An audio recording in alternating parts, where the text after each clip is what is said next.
Welcome to Learn English Journey. My name is Anna, and I'm 28 years old. I teach art at a small school in San Francisco. My days usually follow a quiet rhythm. The soft chatter of students, the smell of paint and paper, the sound of brushes moving across canvas. I always thought I liked my peaceful life. Calm, predictable, safe. I didn't know that one person could walk into my world and completely change how I felt about everything. It was a Monday morning when I first met Ethan. He had just joined the school as the new literature teacher. Everyone was talking about him before he even arrived. How young he was, how passionate about books, how kind to his students. When he walked into the teacher's lounge for the first time, I remember noticing his calm energy before anything else. He had that kind of presence that made a room feel lighter. His smile was gentle, his voice warm, and when he spoke, people listened, not because he was loud, but because there was something genuine in his tone. At first, I didn't think much of it. I said hello, introduced myself, and went back to my sketches. He thanked me for showing him where the supply room was, and that was it. But as weeks passed, small conversations began to grow between us. A few words after class, short exchanges in the hallway, smiles that lasted a little longer than they should have.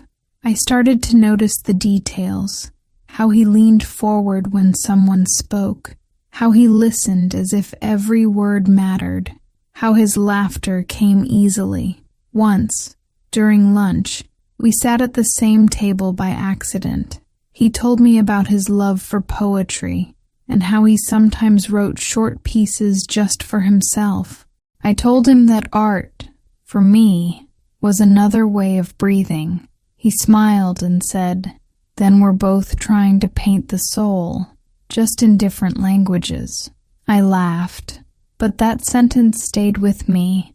I didn't realize when admiration quietly turned into something deeper. I found myself waiting for the sound of his footsteps in the corridor, for his voice saying, "Good morning, Anna." I began to dress a little differently, maybe without even noticing.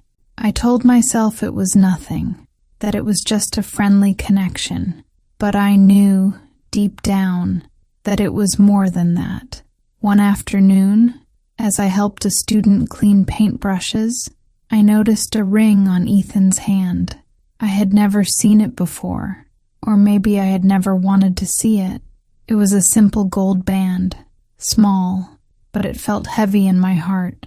I froze for a moment. Then he mentioned his wife's name in passing, and I smiled politely, pretending that it didn't matter. But that night, as I walked home through the quiet San Francisco streets, my heart felt heavier with every step. I sat by my window, looking out at the city lights reflecting on the wet pavement. I told myself, "You must stop this, Anna. He's not yours to love." But the heart doesn't always obey logic. The more I tried to ignore what I felt, the more I thought about him, his kindness, his words, his calm presence. It wasn't something I planned. It just happened. The following weeks were a strange mix of joy and pain.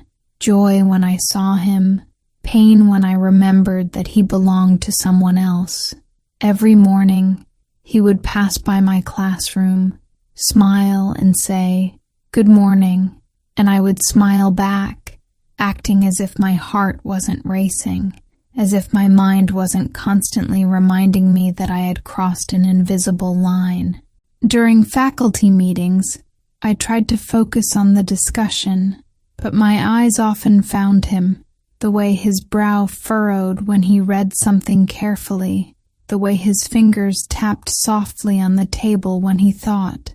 I felt like a teenager again, full of emotions I couldn't explain. One day, he came over to help me fix the projector. As he leaned closer to check the connection, His hand brushed against mine, just for a second, but long enough to make my breath catch. He looked at me, surprised. "Are you okay?" he asked. I smiled and nodded, pretending to be fine, though my heart was trembling. That night I couldn't sleep.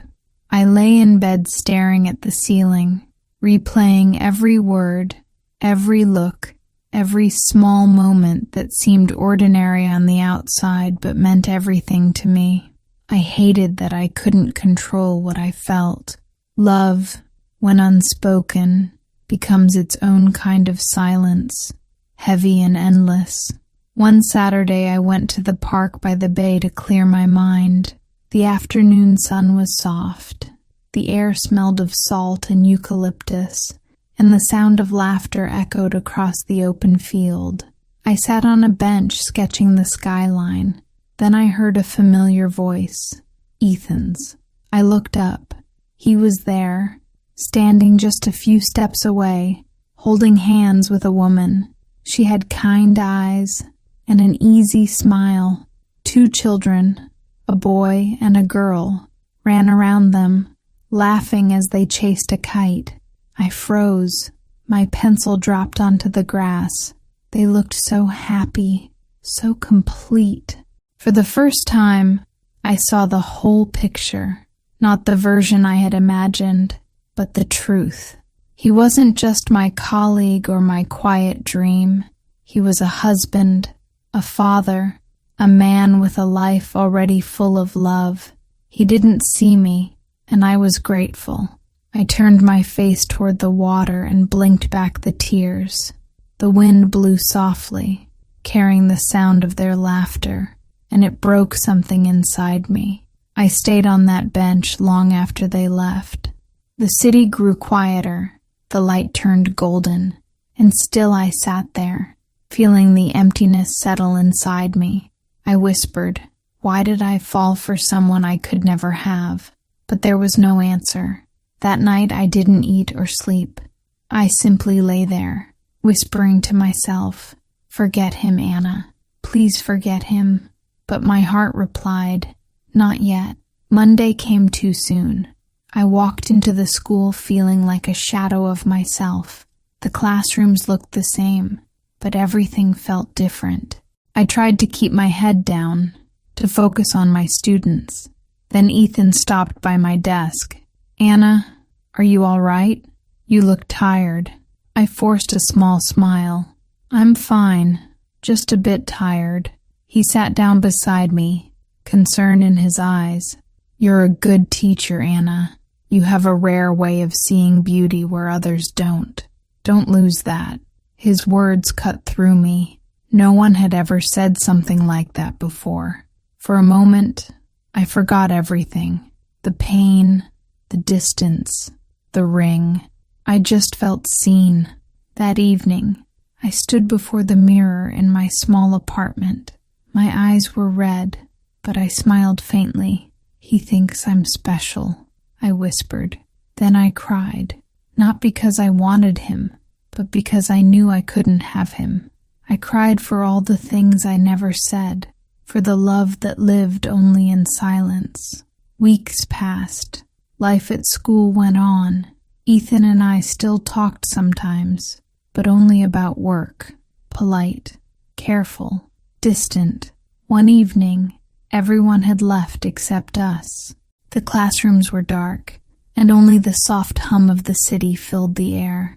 I gathered my brushes while he finished grading papers. It's late, I said. He nodded. Then, after a pause, he looked at me and said quietly, Anna, you're important to me.